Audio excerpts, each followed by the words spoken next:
Inside every great organization, there's this fundamental tension, right? It's this constant battle between charisma and structure. One side is all about creating the magic, and the other is about making sure that magic actually lasts. And let me tell you, once you understand this invisible dynamic, it's going to completely change how you look at pretty much any business, team, or project you ever come across. Okay, and I know exactly what you're thinking. There's probably one particular company that just popped into your head, right? The most famous, most recent example of this whole dynamic. But here's the thing. We're actually going to put that specific story aside for today. Why? Because this isn't about just one headline. It's about a universal blueprint, a pattern that's behind dozens and dozens of them. So what are we really talking about here? Well, at its core, this is all about governance. And yeah, I know that word doesn't exactly scream excitement, does it? But stick with me. Think of it like the invisible architecture of a company. It's the set of rules for how the big decisions get made. How the money gets spent and who has to answer to who. It's the foundation that's supposed to be strong enough to handle success. And that right there is the key. This isn't a one-off thing. We're looking at a pattern. It's like a script that just plays out over and over and over again in boardrooms, in startups, you name it. And once you see it, once you learn to recognize the signs, well, you're going to start seeing it absolutely everywhere. All right, so let's start with the flashy part, the force that gets all the attention. Charisma. It's magnetic, it's exciting. Honestly, it can feel like pure magic. And in the early days of any new venture, man, it is an unbelievably powerful tool. And that's really its superpower. A charismatic leader can get a team to work harder than they ever thought they could.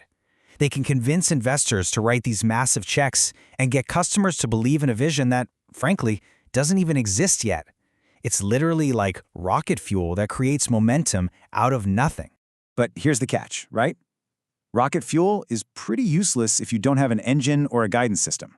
And that is where structure comes in. Look, it's not the exciting part, we get it. But it is the essential part. It's what makes sure the whole rocket doesn't just, blow up on the launch pad. So it's really important to see that these two forces aren't enemies. They're supposed to be partners in this delicate dance. Charisma. That's all about inspiring belief, focusing on the big vision, and accelerating growth.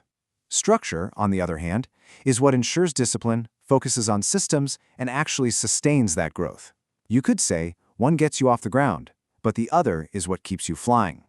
So, the most crucial point is this, and you really got to get this. Charisma can create incredible growth, for sure. But it's the structure that allows that growth to actually last. Without it, that amazing initial burst of energy, it just has nowhere to go. It just fizzles out. And this is where we get to the danger zone. So, what happens when that delicate balance is completely lost? What happens when the intoxicating power of charisma is just allowed to run wild, unchecked? When that rocket fuel starts leaking all over the place? This right here is the phrase you need to remember. Charisma over structure. That is the absolute heart of the pattern we're talking about. It's that moment when believing in the vision becomes way more important than the actual reality of the operations. It can be a really subtle shift, but trust me, it is the beginning of the end. So, how do you spot it? Well, here are the key signals. Think of it as your diagnostic checklist. First, does the founder's power totally exceed the board's control? Is growth happening so blindingly fast that nobody's even checking the basics, like internal controls? Is the vision constantly used as an excuse to just dismiss real, on-the-ground operational problems? And maybe the biggest one, is governance always treated as something to figure out later? If you find yourself nodding along and ticking these boxes, yeah, the alarm bells should be ringing, loud and clear. Because here's what happens when those alarms are ignored. A really predictable and, frankly, devastating failure mechanism kicks in. And you want to know the most terrifying part? For a long, long time, it happens in complete silence. This is such a critical idea to grasp. Without governance, risk compounds silently. See, risk isn't some loud, obvious threat that you can see coming. Nope, it's more like a debt that's just quietly growing with compound interest in the background. Every single time a control is bypassed or a real concern is just dismissed, you're adding another little piece of risk to the pile. And from the outside, on the surface, everything looks amazing. The company's growing, the vision is so exciting.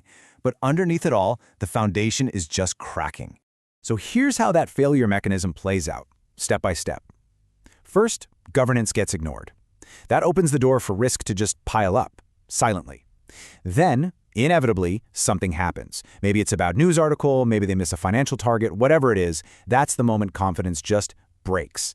And because the whole thing was built on belief and charisma instead of solid systems, the collapse isn't a slow decline. It is fast, and it is absolutely catastrophic.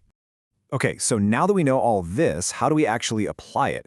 How can you and I move from just understanding the problem to being able to spot it out there in the real world?